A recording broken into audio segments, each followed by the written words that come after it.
You all remember how you were allowed to add things in math? What do you need to have to add things? Well, okay. That's not the only thing, because now I got nothing to add there.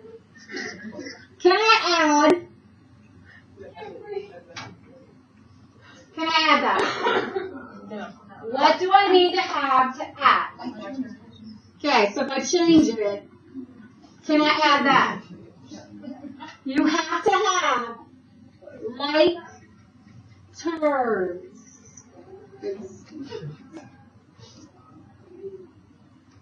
To add or subtract, adding and subtracting same rules. You have to have like terms. So if I were to add these, I would have an x squared plus another x squared, which would give me how many of that same thing? 2x squareds.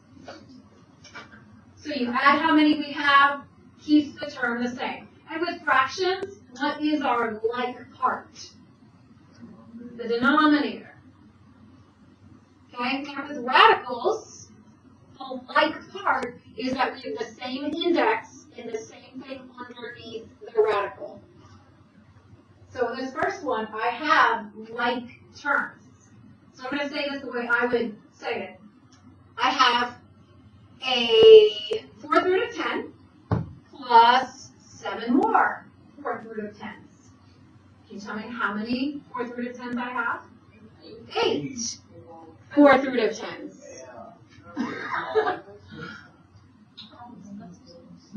What? I'm missing things. No, it's going to be harder. We all know like not where it's going to go. It's going to be side street. Okay, B.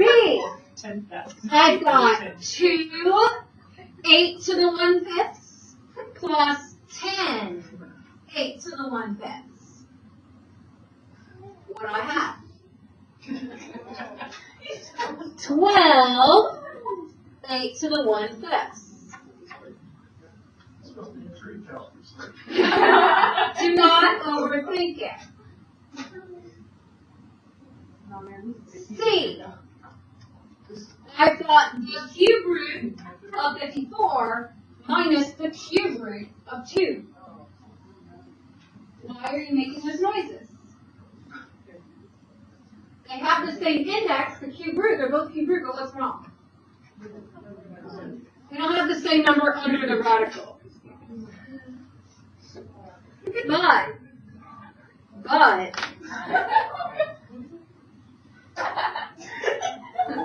we learned this yesterday. And it was an extension of what we had learned in the past. 54 actually simplified. And I'm going to give you a hint. We're going to be able to subtract them when we're done. So I'm going to give you a hint. It's probably going to simplify to some cube root multiplied by the cube root of 2. So how many times does 2 go into 54? How many times did you go into 50? 20. Okay, so how many times do you go into 54? 27. And it's 27 if you're a cube. Not cubed. So the same thing as a cube root of 3 cubed. Well, that's 3. And then we bring down the cube root of 2. Subtract the cube root of 2.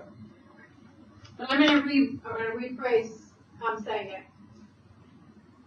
3 cube root of 2. Take away a cube root of 2. So not like the cube root of 2s aren't disappearing. It's just how many I have of them. I have 3 of them. I'm taking away 1. So how many do I have left? So I have 2 cube root of 2s left in.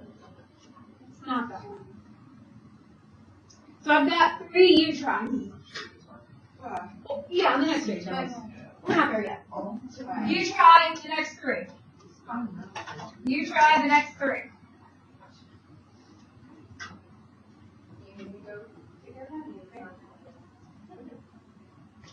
You try the next 3.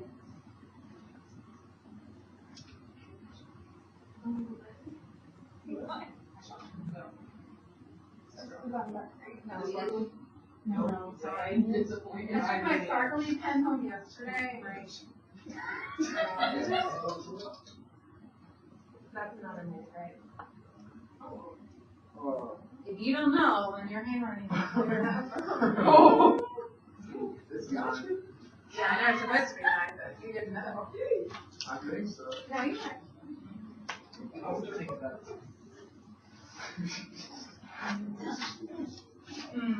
Those kind of look like Silly.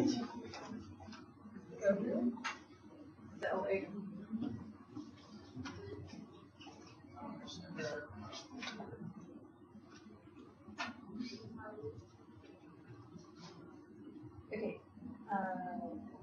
So that is this. Yes? So where's that?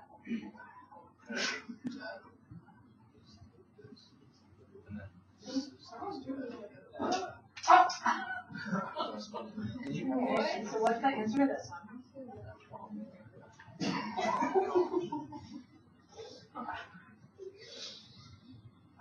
Okay, right. We're good.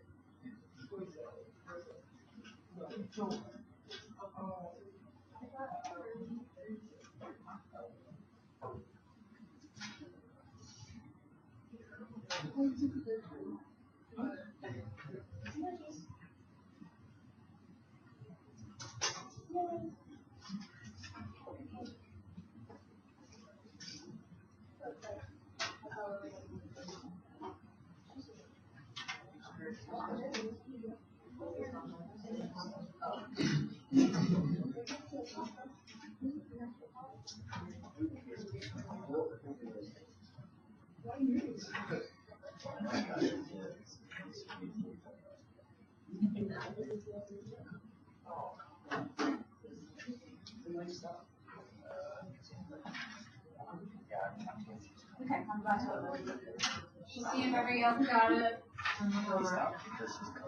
Alright, looks like we need some help on the last one.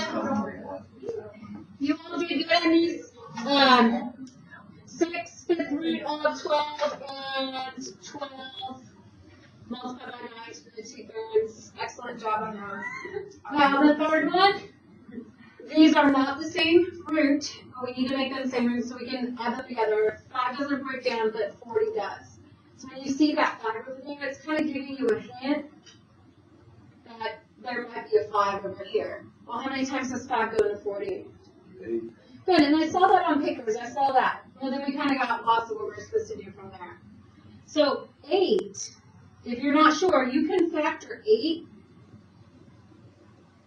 to a base to an exponent. What is 8? 2 to the 3rd power. It's 2 times 2 times 2. If I have 2 to the 3rd power, and that's the 3rd root, those two cancel each other out because the same thing as power over root, what we've been studying, that's just 2. And we bring down cube root of 5. We also have to bring down that first cube root of 5. So now we have the same terms, the like terms, so you've got a cube root of 5 plus 2 cube root of 5. What do you have? 3 cube root of 5.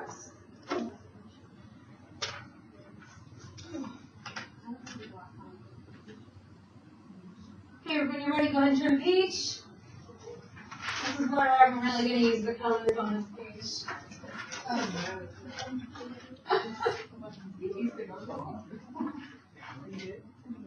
Okay.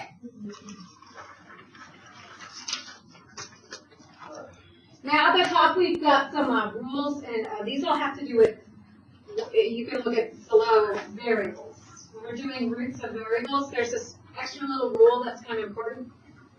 Because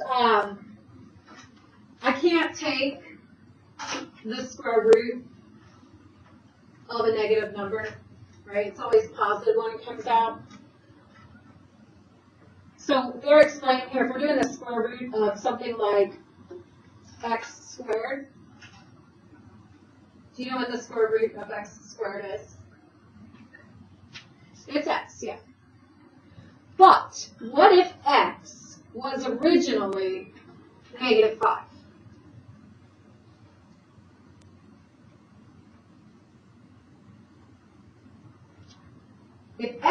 negative 5, would my answer be just x? If I did the square root of negative 5 squared, is that negative 5? If I take the square root of anything, am I getting a negative number out? I'm either getting a positive number or I'm getting an odd. So I should never be able to take a square root of something and get a negative number out. So what I have to do, because we don't really know what that number was, what we have to do is we have to put it in absolute value. So that we know the answer is positive, whatever number it was. So if you don't understand the explanation, I'm just going to tell you kind of like a trick of how you can remember what you needed. I'll put this trick over, like in this little empty space right here. If you are taking a root, and that root is even, and we have a variable underneath that is also even with power. The exponent and the root is even. And then when you find the answer, if it is now odd exponent, then you need absolute value. If it's a different case, you won't need absolute value. But if you have even odd, you'll need absolute value. So we'll check it as we do our examples. Okay? And that's only on variables, that's not on numbers, just on variables.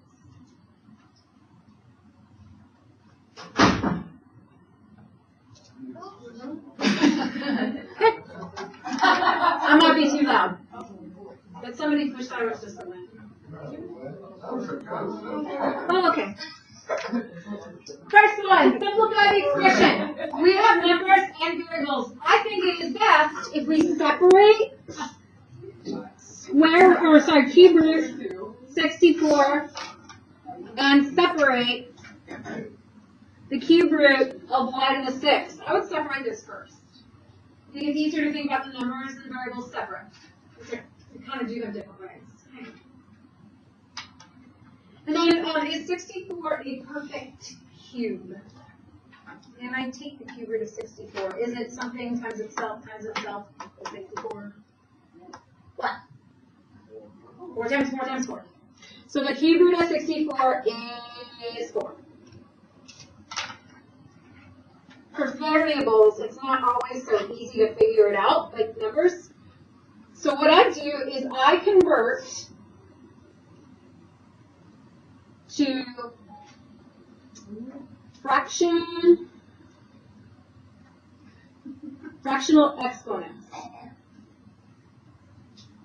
That's where we do the power over the root. Because remember, roots grow in the ground, so they go on the bottom of the fraction. So I'm going to convert this y to power over root. What is my power? Which of those is the power? 6, so which is the root?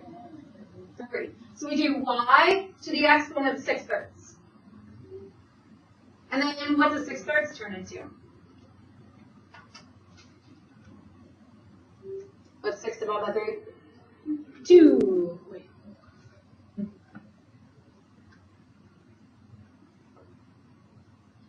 So these were both simplified. I'm going to combine them back and write my answer as 4y².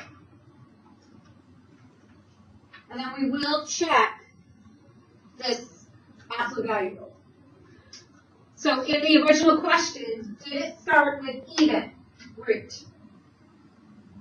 Okay, then I don't need absolute values. It has to be even, and come out odd, which it did not.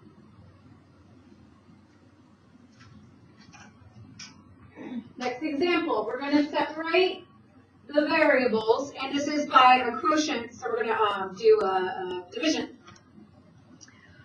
We'll separate these radicals. The top is going to be the 4th root of x to the 4th. And the bottom will be 4th root of y to the 8th.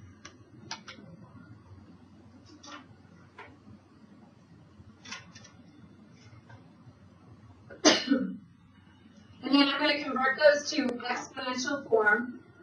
So I convert them to exponents. We're going to have x to the 4/4 over y to the 8/4. Simplify these exponents. What do we get on top? X to the first time just write x. And on the bottom, y to the second. Then we'll check our rules for even, even, odd. Does it start as an even root? Yeah. Does the x have an even power? Does the x come out as an odd exponent? The number 1 is odd, so yes. X needs absolute value. What about y? Does y start with a even and even? Does it come out odd? So y does not need it, just x. So we'll put the absolute value just on the x. So it's even, even, odd. All right.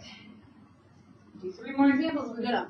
That was the 3 more examples, we'll be done. And I'm doing these with you. These are not trial and error. These are multiple stuff happening here. See, I've got a 4, I've got an A, I've got a B, I've got C's. I'm going to separate all 3 of those. And you'll probably need some space if you write really big, because you probably need some space for this one. So I'm going to have the 5th root of 4.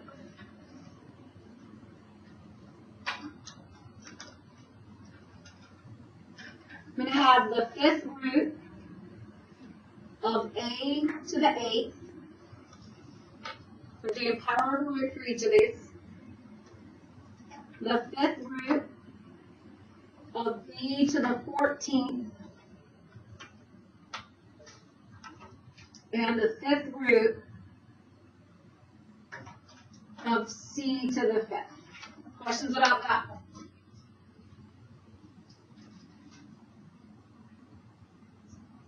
So, 5th root of 4, is there something to the 5th power that's going to divide into 4? No. So this doesn't simplify any further. This guy is part of the answer. I'm just going to remember to put it in the answer. That one's done. What should I do with the rest of them? What I did above? What do you think? Write it as fraction exponent. Yeah, we're going to convert that. So a is going to be a to the power 8 over root 5. So that's my exponent, 8/5. It's kind of hard to see. I'll try to rewrite it a little better.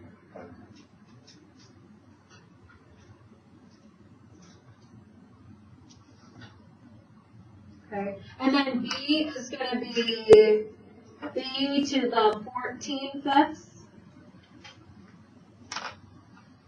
And c is going to be c to the 5/5. C is easy. Let's look at c. Let's see simplify too. C. Just c to the first. And I can't simplify that further, so I'll go back and I'll put that in my answer. It's the middle two that are a little bit trickier. Why do you think A is a little bit trickier? Yeah, because 8 divided by 5 doesn't go evenly. So what we have to do is we're going to separate. Using rules that we've already learned, we're going to separate this into the same base, multiply together. One of them's going to have 5/5, and the other one's going to have however many more fifths makes 8/5. So how many more fifths? If I take 5 of them out, will be left over here? 3. So we're using our property that says if you multiply them, you can have their exponents. We're just undoing it, we're factoring it basically. And the reason why I did that because a to the 5/5 becomes what? Say again? A to the first, just a. But a to the 3/5, 5 is never going to go into 3. So what we're going to do is we're going to convert this back to radicals. We're going to convert that back to radicals. So what root is it going to be for this part? What's going to go here? Where do roots grow? So with, yeah, the 5. The bottom number. And then it'll be a to the third underneath. So the whole one goes outside, and then whatever's left over goes back into a radical. So I do the same thing with B. But when I separate the B, I want to separate it so I have as many multiples of 5 that I can pull out of 14. So what number of fifths should I have for my first one? How many fifths? 10 fifths, yeah, because that reduces evenly. And we have how many fifths left over? 4 fifths. Now we will simplify the B. 10 fifths, that's B squared. The B to the 4 fifths doesn't simplify, so that's kind of what's left over, so we put that back into radical form. The fifth root of B to the 4th.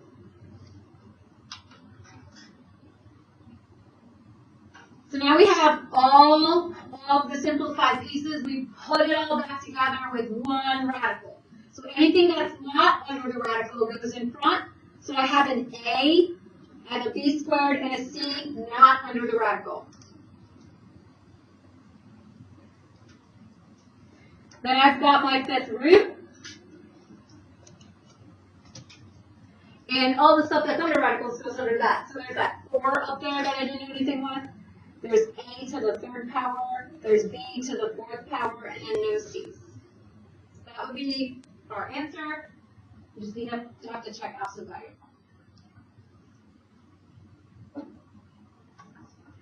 So when we look at the original question, is that even? Is that even? Nope, okay, no absolute value. This is not difficult, you just have to take your time and be organized. This one's kind of like it too, so we'll do this next one. And this goes off of what you did for your assignment last night. Remember, I had an idea of something we could do. We're kind of combining last night and today's together. An idea of something we could do? Intuition?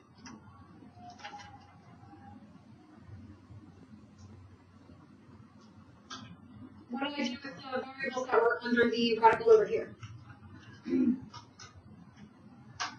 What do I do with the variable that's underneath the radical over here?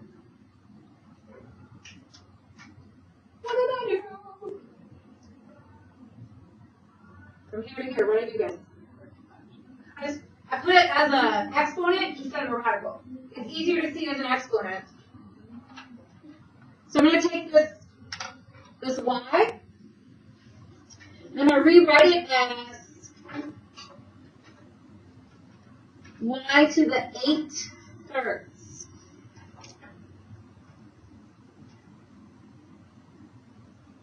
And then what did we do over here when we rewrote it as the exponent?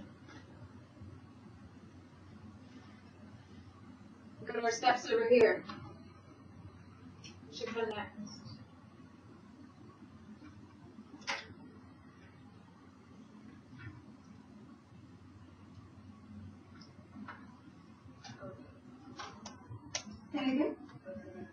Yeah, we're going to break that y into 2 pieces. So the top will still be x. The bottom's now going to be y to the how many thirds? How many? 3 goes into, not 2/3, but, right, but how many is that? How many thirds? I mean, what's the top number? No, not 2. 6. It's got to add up to equal 8. So we've got 6 here, and then 2 more here, and together they add up to be 8. I know what you meant. So then we simplify it. So now we have x over and then y squared. But then this y to the 2/3 has to still be a radical. 3rd root y squared.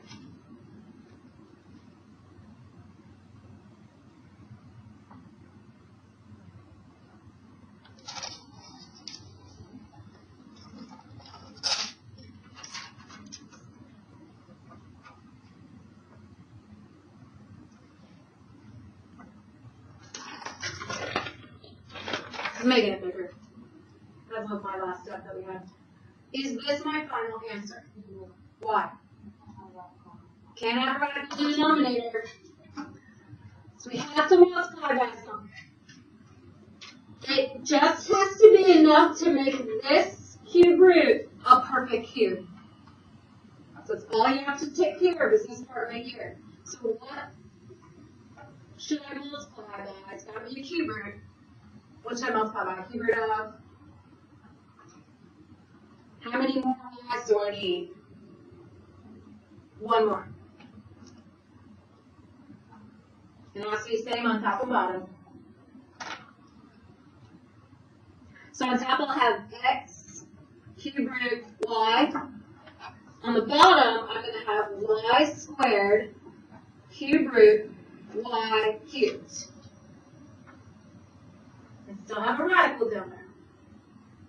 Because I have to simplify this. But it will simplify now.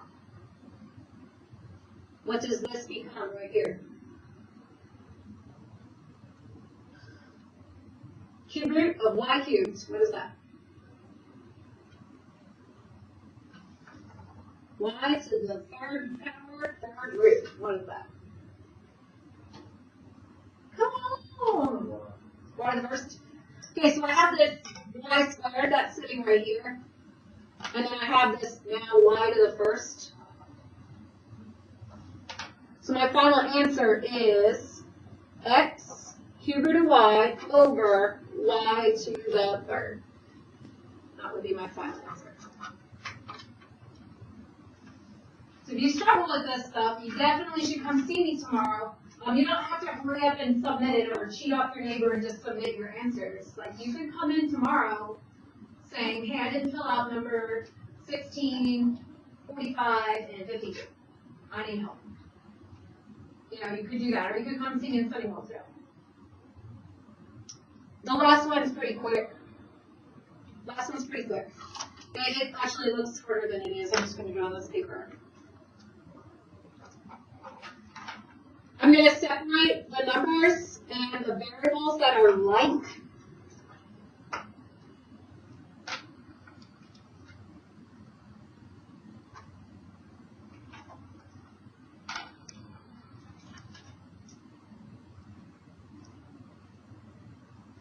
So that first question, I just separated the numbers, the x's, the y's, and the z's, and I put ones where there wasn't anything. And we'll just take each part by itself. So what's 14 divided by 2? 14 divided by 2 is 7. Favorite number ever, right? Next is I'm dividing like bases. So what do I do to exponents when I'm dividing like bases? Subtract their exponents. So I'm going to have x to the 1 minus 3/4. What is 1 minus 3/4? So I have x to the 1/4. The y's. There's nothing on the bottom. Nothing really to do.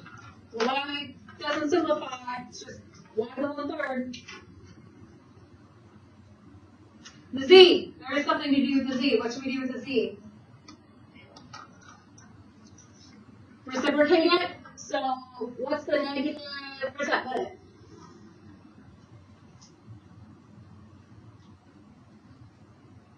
Z to the 6. What? Over 1. And then I'm just going to bring that down because it's just over 1, so z to the 6, and that's the answer for that one. That one wasn't really that bad. So your assignment is on big ideas. I do have the page number and book number questions. If you need to do it on paper and then enter your numbers later in the computer. And like I said, if you have questions, you can come with questions tomorrow. You can come with questions tomorrow. It is most important that you learn this material, not turn it in, you know, by exact minutes. It's more important that you learn it. So grab a computer. You got 6 minutes. You're not cleaning up for 6 minutes. Grab a computer.